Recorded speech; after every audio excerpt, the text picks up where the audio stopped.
Hi everyone, today we will talk about sleep.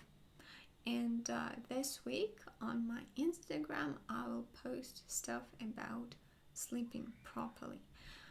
So you might want to check it out. It will be in the description, so definitely do check it out, especially if you have problems with your sleep. Okay, let's dive right in and let's start with how much you should sleep. I've actually heard a theory that you don't need that much sleep and you can sleep for less than 3 hours and that being enough. No, that's not enough for sure, because your brain actually needs time to analyze the information that you've got during your day and actually throw something away because you don't need it. Like, you don't really need to remember the color of the cars that passed by when you were on your lunch break, right? Like, who does need that? And Also, you need to be able to analyze and store the information that you have learned during the day that you actually need, and to store it in a particular part of the brain where you can easily access it. If you don't sleep enough, then you won't get the information. Like, some students actually believe that if they spend more time studying, they will perform better. But it's not true. So, even if we take my experience, I haven't studied during the night. So, for me, it's actually quite hard, and I want to sleep, and I'm not focusing properly, and that's why it just doesn't work. And it's better to go to sleep and then maybe wake up and do some more work. But I can't work during the night, all through the night. It doesn't work for me at all. And actually, I know students who have written their papers during the night, but the thing is that they actually weren't able to prove their point later.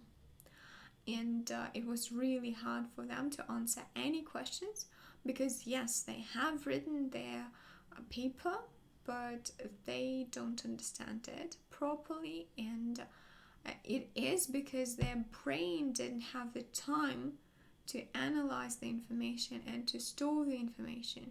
So yes, reading from the page, they can do that, but answering the questions becomes really hard. Also, you need to restore your physical and mental strength. And for that, you also need sleep. So, if you are undersleeping, then you will feel anxiety more often than not. You will feel depressed. You don't feel good.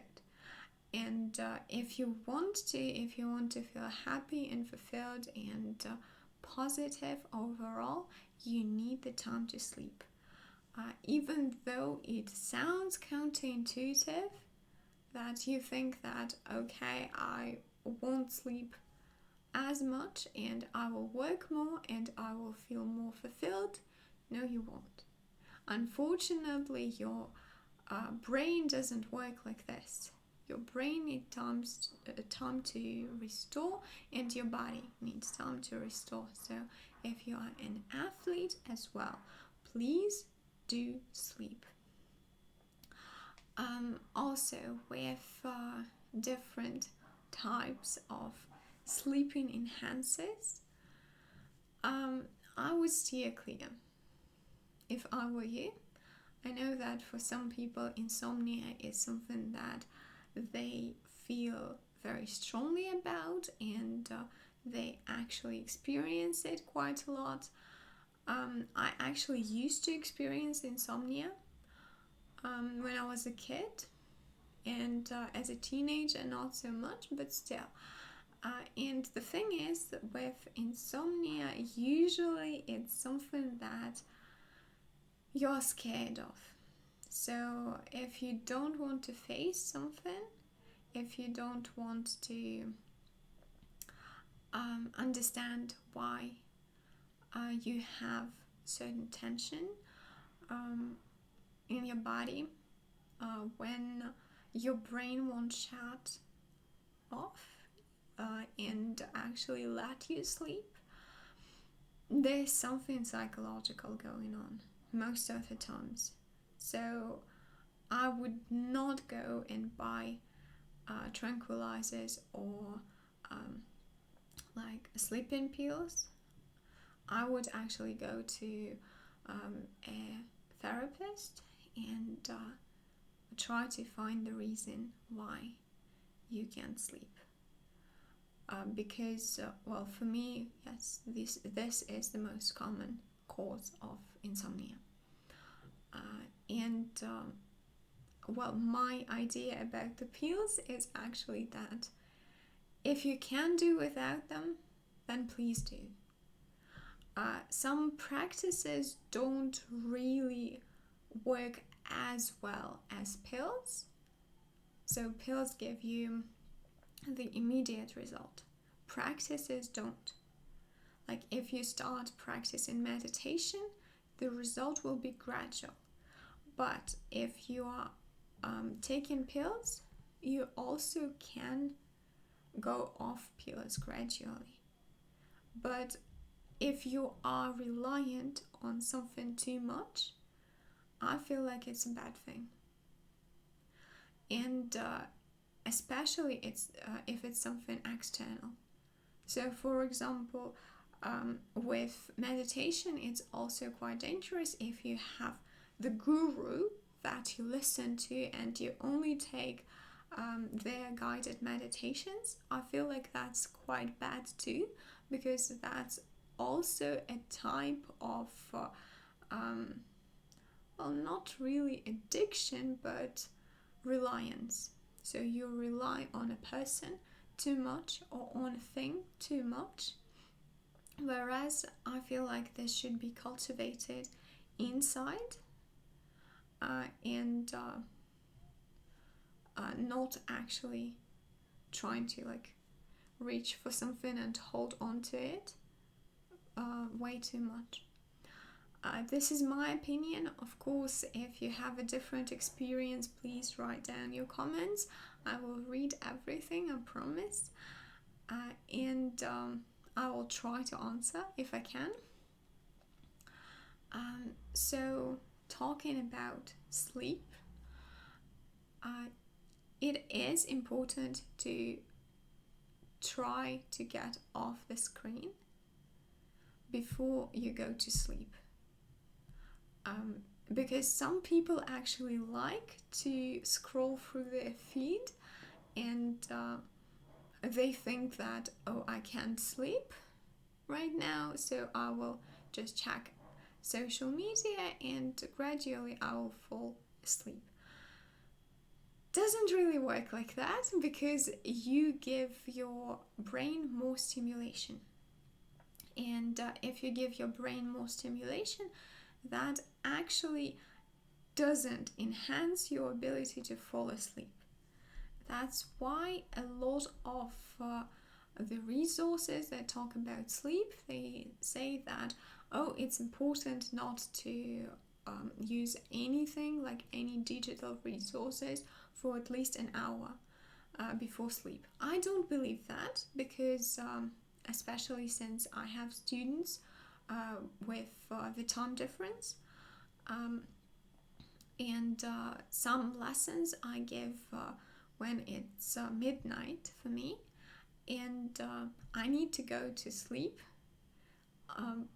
not directly after that, but almost directly after that, and I don't have this hour before sleep that I can just turn everything off and enjoy the offline. Unfortunately, that's not the case for a lot of people as well. And that's why I'm not saying that you should just turn everything off, but try to minimize the usage of different devices and try to minimize the amount of information that gets in, because your brain needs time to react to the stimulus, and you need time to process everything. And if you do it directly before sleep, then it's actually much harder to do. So, for example, my experience is that if I think about a philosophical question just before going to sleep, it doesn't help me fall asleep, because my mind starts trying to analyze this question, and it just doesn't shut off at all. Okay, so going to the next point is when you are tired and when you are overly tired. So when you are tired, it is easier to fall asleep. That's why it is actually not a bad practice if you have some sort of physical training before going to sleep, and it works fine if you don't overdo it. So if you have a very difficult training, then you're overly tired and it's actually harder for you to fall asleep. So try to find the balance. And it's better if you're not very tired rather than if you're overly tired, both for your physical and mental state. And then my favorite topic, the practice of mindfulness and meditation. So let's start with mindfulness. Mindfulness can be applied to a lot of spheres of life. So from mindfulness of breathing to eating to falling asleep, and a lot of other things. So ideally everything that you do should be done mindfully. Unfortunately for most people it's not the case, and you have to practice a lot to reach this level. I don't know if anybody ever reached this exact level, like when you're mindful all the time. I've heard of some people who did, but they have meditated for years and years and years and years. And if you're only starting, that's definitely not the level that you will be able to reach.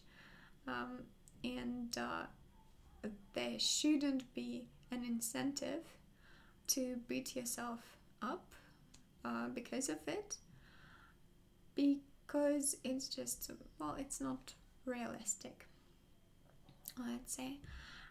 And with mindfulness, it's important to give room to your thoughts and feelings, and be okay with them, because sometimes we are trying to hide them, we are trying to get rid of them, and if we do, then here's your insomnia basically.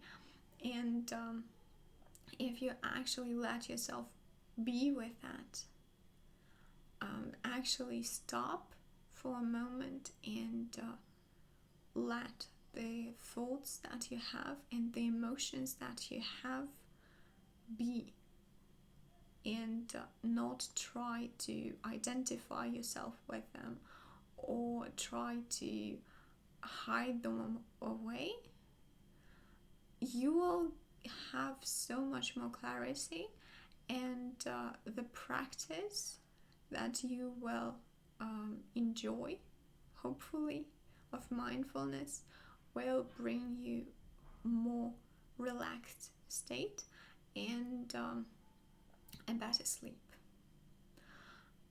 And the practice of meditation So something that I've been doing non-stop for a couple of months, and I've actually enjoyed tremendously, and I think that I won't be giving that up anytime soon. The practice of meditation. So meditation again can be very different.